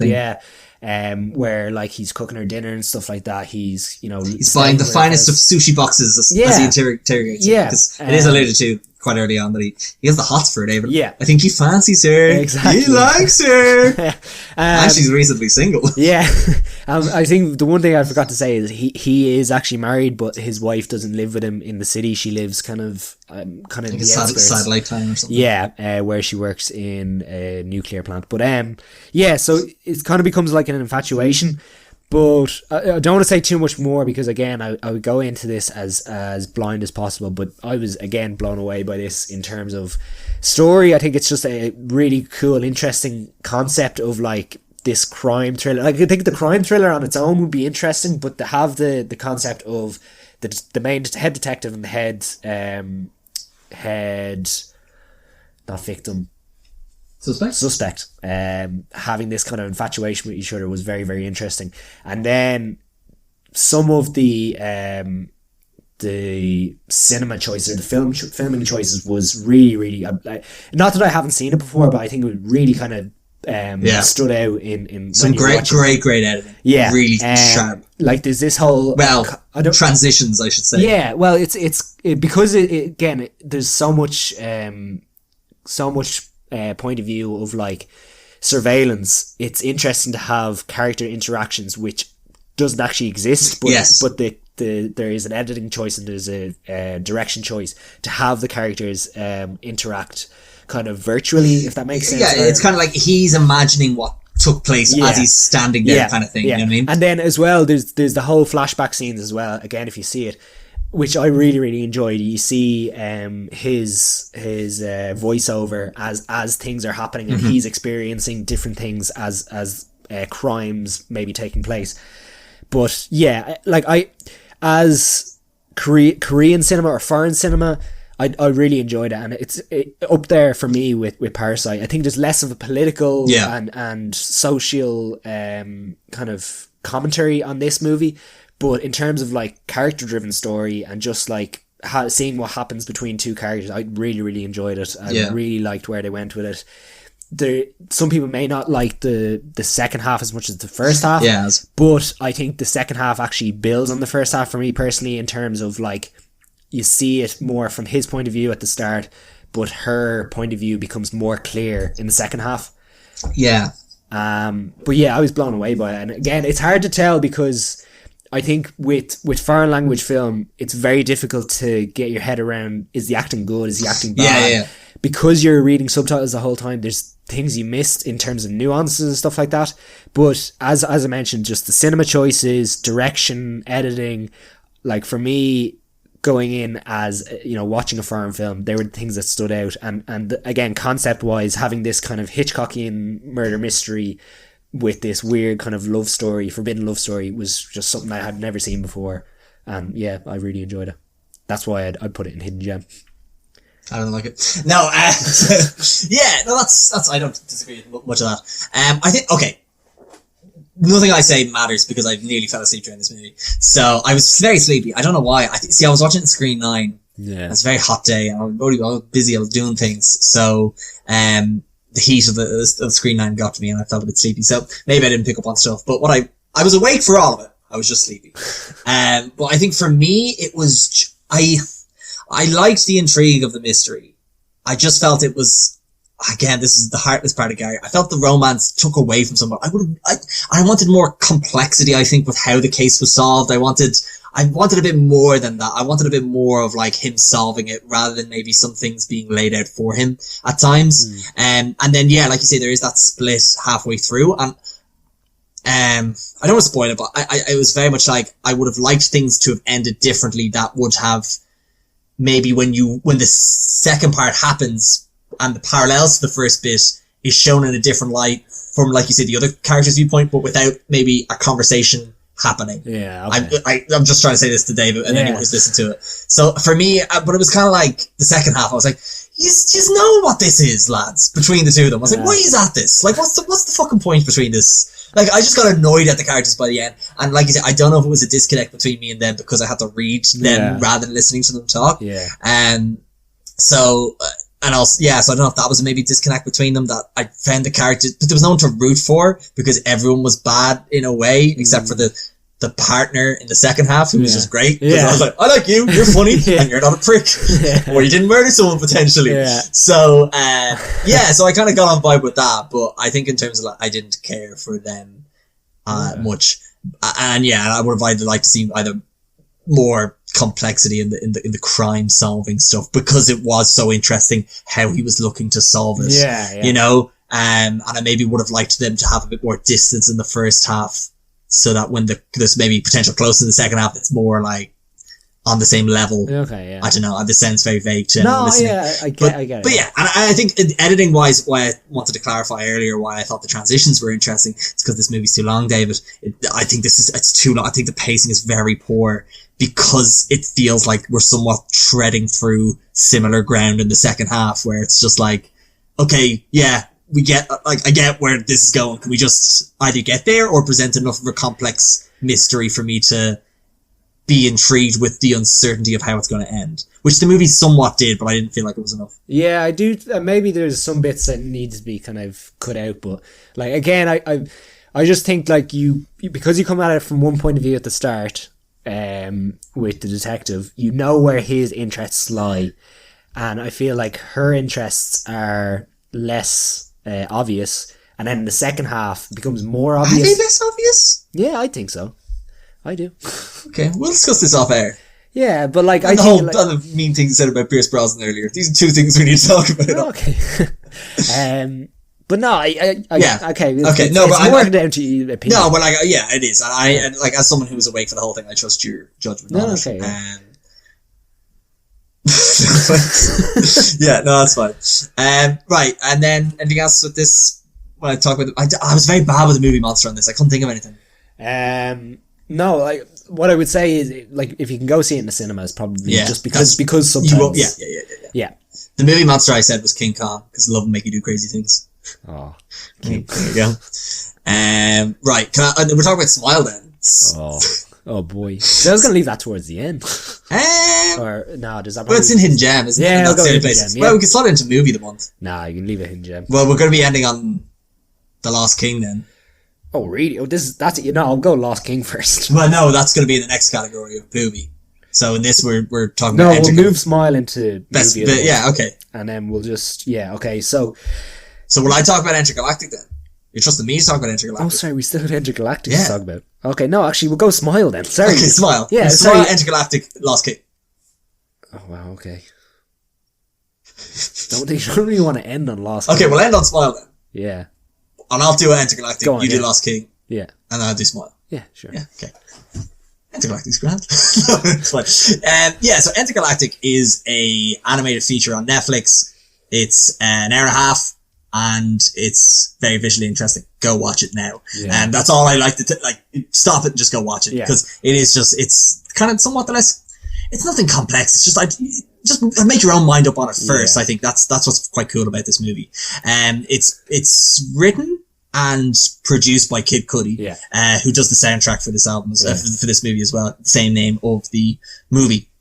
And it's basically about this street artist who has signed a big deal with a comic book company to create his street art as character, Mr. Rager, as a comic book. Yeah. And all at the same time, he's kind of somewhat learning how to be a big boy, with a grown-up job, but at the same time, he is recently, falling in love with his next door neighbor and the complications that go along with that, but also the emotional maturity that's required in some of the situations that are presented to him, and then bits of his past coming up, whether that be former relationships and friends, kind of dragging him away from the progress he's making. Exactly, yeah. Biggest thing about this movie is, number one, the fact that it's on Netflix. I think this is the perfect thing that Netflix was created for, is that you have some well-known producer, well, not even very well-known, but someone who has this concept and wants to try it out and has this platform to do it without kind of spending too much money on it. Mm-hmm. Getting relatively famous people involved with it, well-known and stuff like that.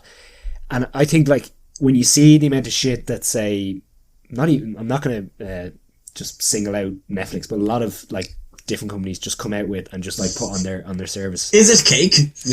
Well, stuff like that. I was gonna mention Pinocchio and stuff like that. Oh yeah, that's right. I was not blown away, but I just really enjoyed this. Is just as something that's different and enjoyable. It's nothing that concept wise, it's not going to blow you away, but just visually, music, it's something that it definitely wouldn't have got made if Netflix didn't exist. And that's what I probably enjoyed about it most, is that you're given this piece of art that wouldn't exist without that kind of budget, or without that backing. So you like the idea of the streaming service being able to take the vision of a person who maybe wouldn't have an in with the movie industry, that can finally relive their vision. Yeah. So what's wrong with Blackbird?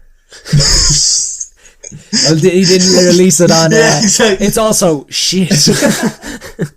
But yeah, no, and I think another good part about this movie is it's animation for adults, which I think the animation industry has been trying to get over, this image of it's not just for kids. Well, that's it. Yeah, I mean, I don't know about you, but I'm sick of 3D animation from Pixar, and there's nothing wrong with it. It's fine, but if you, it's you need to try different types of animation. Did they not do something recently that was interesting?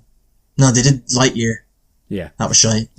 This Soul, which was good, but again, it's that 3D realism. Yeah. But it's what we talked about with Mitchells and the Machines. It's it's visually interesting, and this is what's cool about this movie as well, is that some of the flashback scenes or characters telling stories. Yeah. It's able to change up the visual style. Yeah. To make it tell a story in a different way. It's very comic booky, the movie as well, and even bits where it has the Meryl Streep gif. Yeah. Just stuff like that makes it stand out. Yeah. And what the songs are. What's unfortunate, I don't know about you, I found the songs, they're all very samey. Well, that's it. They fit the vibes of the scenes that they've been written for. Yeah. And what I was worried about was it would come across as an hour and 30 music video. Yeah. But because the scenes between the music, the songs, it let you kind of flesh out the characters so well that when you're seeing the events of what happens during the music happen, you're connected so much more to it. Well, this is it. It's there really to heighten the emotion of the scene, rather than I mean, you could put in any soundtrack there and it might just fit in, but I think it just heightens the emotion of what the characters are going through in those scenes. Yeah. Voice cast really strong.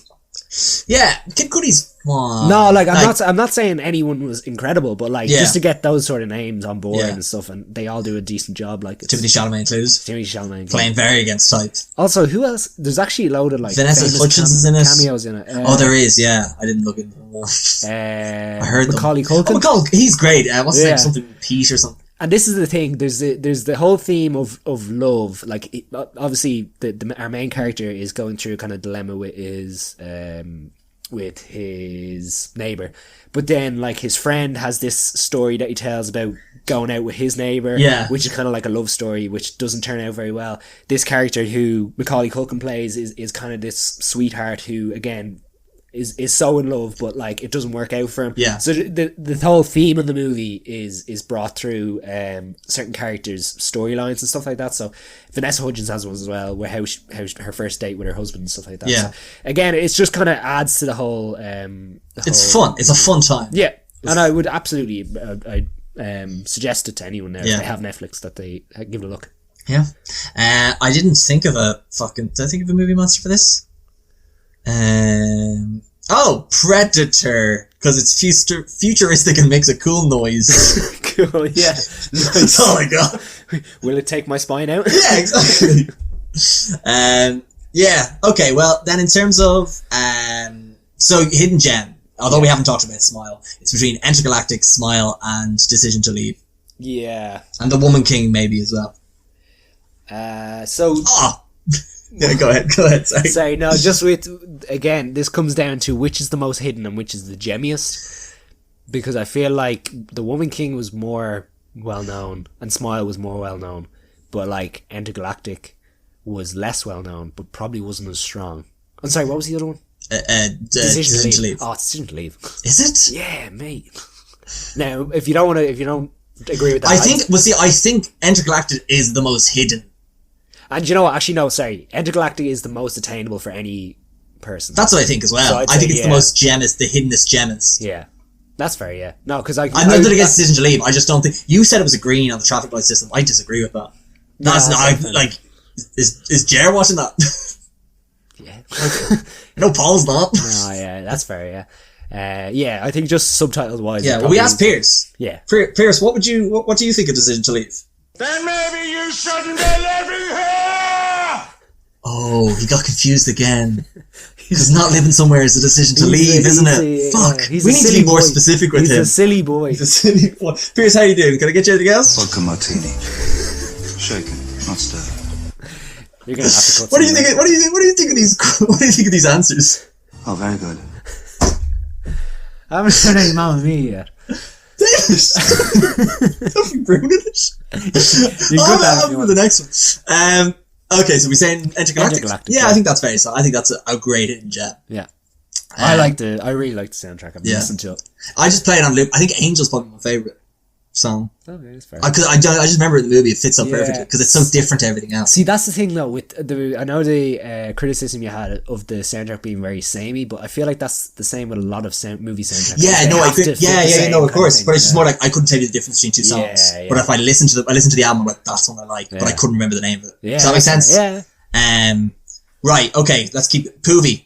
Nominees include Bros, Amsterdam, Halloween Ends, and The Lost King. Yeah, I think it's probably harsh putting The Lost King in here because it's just such a bland, fine movie. So this is a story about Sally Hawkins' character is kind of becomes obsessed with the King Richard III after she sees a play written by William Shakespeare about Richard III, and he's kind of demonized in a way, and he's been demonized through history and stuff like that. So she kind of becomes obsessed and joins the society and stuff, and wants to find the remains of Richard III. There's a few different stories as to where his body kind of. And it's based on a real story, yeah. Yeah, it is based on a true story.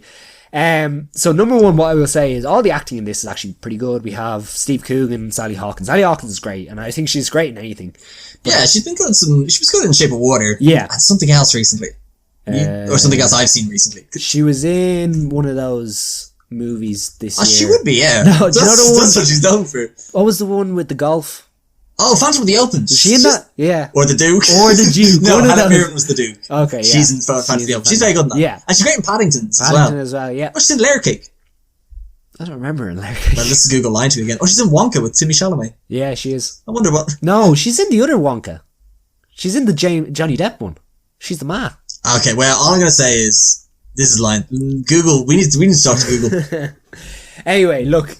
It's a totally fine movie for like it's 1 hour 48. I would say for 2/3 of it, it's quite boring, quite generic, quite bland.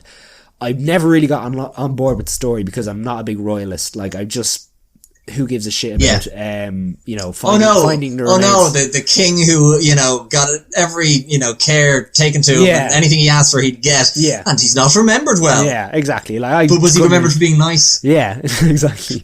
Being a king being demonized, I couldn't really care less. But it takes a turn in the last few minutes, and what I was like last few minutes or like last kind of half an hour, I'd say, where all her Richard hard work III comes to life. No, all her hard work of finding Richard III is then taken advantage of by Leicester University, which I know there's a bit of a controversy about that. They don't like that they've kind of been seen as the bad guys in this movie, but also other people that kind of maybe more qualified than her, even though she was the one that raised all the money. She put in a lot of hard work. She was the one that actually pushed for this, and that was the thing that I really kind of latched onto. I was like, someone who's put like all their hard work into this is now like being taken advantage of, and all her effort is now being put upon someone who didn't really want to be involved at the start. Yeah, and I think that's where the story actually really comes to life.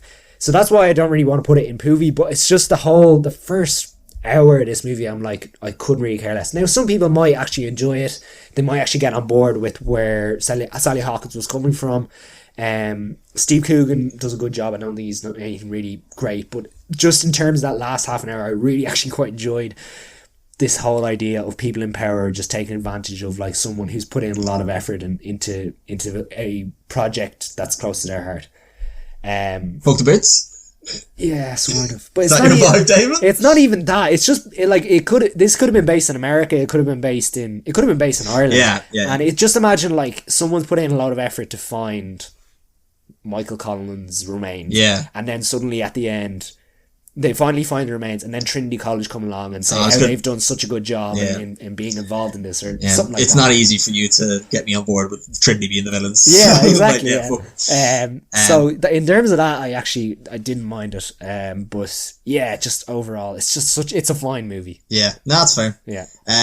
You couldn't think of a Halloween villain for this. Really, no. So you're just like a really bland thing that's not that like effective in what it's trying to achieve. I was going to say realistic villain, you could say like some sort of corporation. Oh, the scariest villains of all. Like Amazon or something. Bezos. This movie, Jeff Bezos. Yeah, let's go with that. I was going to say David S. Pumpkins, but I like Jeff Bezos way better. Okay, so Poovy the month then. Yeah. Bros, Amsterdam, Lost King, Halloween Ends. What did we give I didn't. Blatant Muck? We gave Amsterdam Blatant Muck. Do you want to go Bros? I haven't seen Bros. Oh, see, that's why I feel bad. Or Black Adam. Oh, wow. I didn't know Black Adam was in there. No, he's not. You've put it in movie of the month. Yeah. They're belongs. So it's not Halloween Ends. I don't think it's Lost King. Like, I think that would be very unfair. If you want to go Amsterdam again, hold on, I feel like that's very harsh. Let me... No, because it's probably... Okay, let me just check what I gave. And I know you don't agree with this, but what was the lowest rating I gave this month? It was to Bros. Yeah, no, I'm going to give it to Bros. Yeah, I'm going to give it to Bros. Just remember how much we loved Fire I really Island. liked Fire Island. It was really fun. Yeah. The characters in that are much better than Fire Island. Yeah. What else happens in Bros that I can say is shit?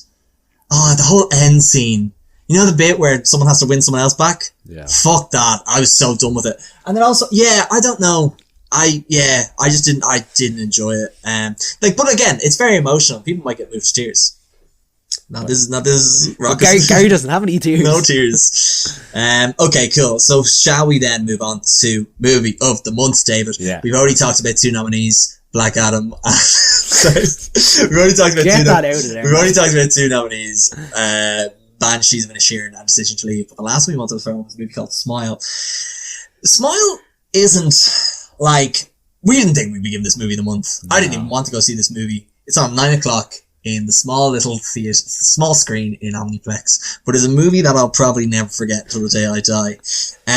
Smile is a movie about a therapist named Susie.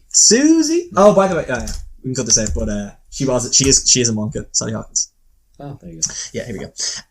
So it's about a therapist, Dr. Rose Cotter, and she witnesses a traumatic and bizarre event where one of the patients that comes to see her talks about this being, this entity that follows her around, and it's always smiling, and every time it's around, bad things happen.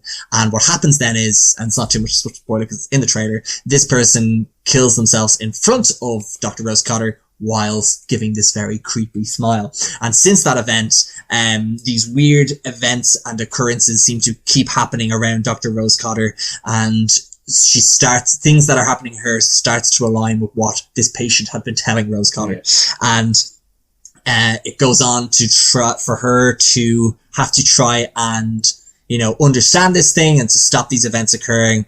But also there's maybe some bits of her past that she also needs to address and deal with to truly understand this entity. Yeah. I want to keep it vague, of course, because a lot of this movie is trying to discover this. Jump scare the movie is what this movie has been kind of deemed and, labeled. And for me, I didn't like that. No. It was very stressful. Well, you described it. You were like, after the first 5 minutes, the tension starts ratcheting up and it doesn't stop. So, yeah, and I guess, and this is just a warning for people as well. Yeah. If you don't like jump scares, this is not for you. Yeah. Because what happens is, like I said, she sees the patient kills herself. And then from that moment on, the entity, the smile, can appear at any moment, at any time, in any situation, as anything or anyone. Yeah. And sometimes things can happen that turns out they didn't happen. And then it fucks with your brain and you're on edge the entire movie. Yeah. So it's not fun. No. But my God, is it thrilling. Yeah, considering the reason it's in Movie of the Month is because it sets out to do something and it does it very well. So well. It's like, it sets out to scare you and it scares you. But is that good? Yeah. I don't like that, but I definitely felt the movie achieved what it was looking to. Yeah. And I think another kind of maybe thing about it is maybe just as a word of warning, the movie does take a turn at some point, and it's not what you're expecting, and you could either be very on board with that or it kind of tips you over the edge. Yeah, I felt towards the end. But I think a lot of what is good about this movie is the performance from Sosie Bacon, Kevin Bacon's daughter, and showing her deterioration throughout the movie as she gets more and more appearing to be more and more paranoid to other characters. The supporting cast are grand. Yeah. Nothing stellar, all your horror movie level caliber kind of of quality. One of the things I thought was quite strange was the score is very intriguing and very unique, but I found very distracting at times. Yeah. There was a point at where the credits come up and it's literally so this is the Black Mirror. You're trying to do Black Mirror. Yeah. And it's kind of has that Black Mirror quality of it in a way where nothing is happy.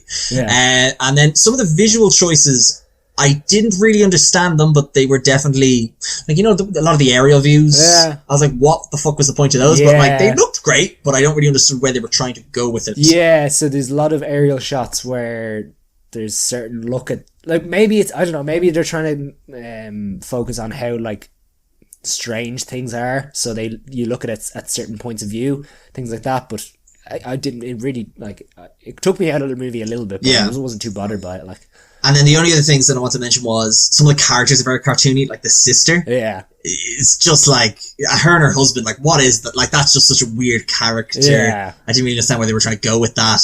And, her husband. Her husband as well. And I love that actor as well. Yeah. He's great in Shaft, if you've ever seen Shaft. Okay. He was just I was just they're meant to be engaged, but at no point do I feel like they had any chemistry to begin with. And again, we don't see him until after she has that event, so they're a bit thrown. Yeah. But I thought one of the things that was interesting about this movie as well, which I feel like is a phrase I say a lot, but I find a lot of interesting things about a lot of movies, is the discussion or the subplot or the, I keep saying social commentary a lot during this, but the conversation the movie nearly tries to have about trauma and mental illness and how we as a society deal with that. So this is the thing. I've watched a review on this, and someone's trying to say, well, I think what happens is there was a backlash to this movie that like people didn't like that it was about mental health and trauma, and then someone was trying to say, oh, you know, it's just a horror movie. It's not. Oh no, like, but it clearly is very much so. And I think that's probably one of the things that elevates the movie, is that you have this character who's clearly having a mental breakdown, and no one is like, none of her close family or friends are trying to help. Like there is a character who does help eventually, but like in more of a emotional context, no one tries to help her. And even the husband character, you know, is confided in and doesn't really do the best actions from that, you know, conversation that they have. And I imagine that's something that's similar enough happens with, you know, men hearing this sort of stuff and being like, I don't do this. Yeah, exactly. And like our main character, Rose Cotter, says it herself that, you know, he just wants to have that happy all-American lifestyle. He doesn't want any of this weird I will say, there's one point where she's like, you're afraid to run away when things get bad. Things are more than bad in this household. That's true, yeah. There's things in this house that I'm like, this is serious shit. Yeah, I suppose. But I get the point. Birthday party. The birthday party scene, So yeah. But I do like the fact that they did take that kind of swing at it and try to kind of humanize or maybe mysticize the idea of mental health and try and show it as, or maybe give people an understanding of what it is and how it looks in a more kind of extreme context. But then, by the end of the movie, I don't know if it says the right message. Yes, I think, I did, yes, I think it does send the right message in a way, because it shows how potent the thing is. Vagueness. I just think the characters... The monster is, the characters dealing with it, the characters' decisions at the end, I was just like, you're fucking morons. And it's that classic Hollywood thing, but I think maybe it's meant to end on a certain note to invoke that more strongly. But I've never seen you more scared in a movie, so that's what I found entertaining. It was very funny, wasn't it? No, but like but it wasn't like you weren't like scared. It was just like, it was more how much the movie got such a reaction from you, where you kept saying, like, you'd see a door open, you'd be like, fucking shit, don't go in there. Jesus. Which is great. Like, that's like... So my biggest thing with this movie is, and I've seen scary movies before, but like, it's when you have multiple characters can experience scares or can experience like a monster, whereas in this it's just like one character experienced that say demon or whatever entity, and I found like that's the most scary part. And as you say, like, it's because that tension is just ratcheting up, and that being can just be anything, anywhere, anytime, all at once. Whereas like the closest thing I could kind of think to this is like It, but like with It, because you had that group of friends and when they're together, there's almost like that release, and you have that kind of heartening moments. Whereas in this, there's nothing. There's no... And I think that's another thing that ruined me for the movie slightly, was there was no rules. I would have liked there to be certain rules in place that when things happened, it was like, yes, because it's obeying these certain criteria, whereas the movie's kind of like, fuck it, we're going to scare you whenever we fucking feel like it. I'll have the movie monster if you want. The Invisible Man. You don't know where it is. Don't know where it is. Don't know what it's going to do. The whole time. Okay. Big boy chats, David. Movie of the month. Give me the nominations again. Banshees, Smile, Decision to Leave. Well, you know what I'm going to say. What are you going to say? Banshees. Yeah, it's probably Banshees.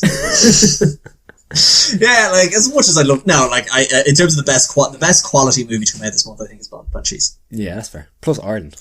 Oh, absolutely. It's like, Pat Kenny. Not Pat Kenny. Sorry. Pat Short. Pat Short. John Kenny. Sorry. Oh, Pat Kenny was in that, though.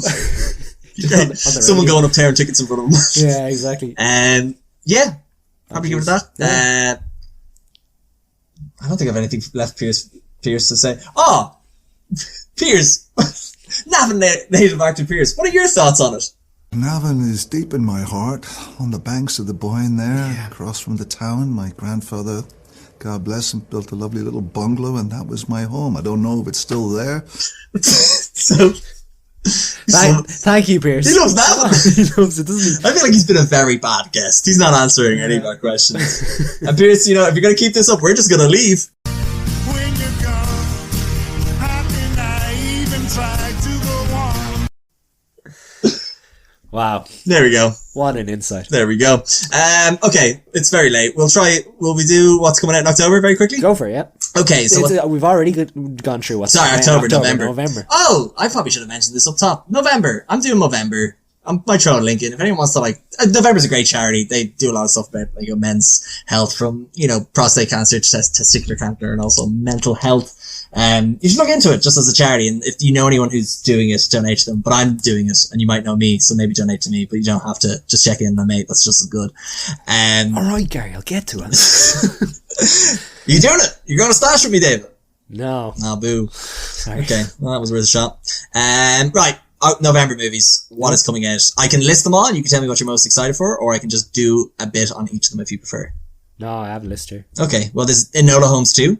Yeah. It's Enola Holmes taking up her first case as a detective, but as they start to mystery ravel, brother Sherlock's in it too. The Weird Al Yankovic story, the Al Yankovic story, it's an exaggerated story, exaggerated true story about the greatest musician of our time, Al Yankovic, very much in the style of a Bohemian Rhapsody, Rocket Man kind of esque thing. Then there's also, on the 11th of November, Black Panther Forever, which is to do with the characters from that dealing with the death of King T'Challa and the sort of issues that come from that, as it looks as if there is a foreign force looking to invade of sorts. Then there's also The Menu, which is written by Will Tracy and Seth Reese, focusing on a young couple who visits an exclusive destination restaurant on a remote island where the acclaimed chef has prepared a lavish tasting menu along with some shocking surprises, starring Anya Taylor-Joy and Ralph Fiennes. We've also got Armageddon Time, coming of age story about the strength of a family and the generational pursuit of the American dream. We've also got Devotion on the 23rd of November. The elite fighter pilots Jesse Brown and Tom Huntner become the US Navy's most celebrated wingmen during the Korea War. Who's in that? What's his face? Kang. Yeah. Jonathan Majors and guy from Top Gun. Top Gun, yeah, he's doing all the fighter pilot movies. Bones and All, little boy Timothy Chalamet's Hungry. Disenchanted is the sequel to Enchanted. And Matilda, it's the film adaptation of the musical adaptation of Matilda.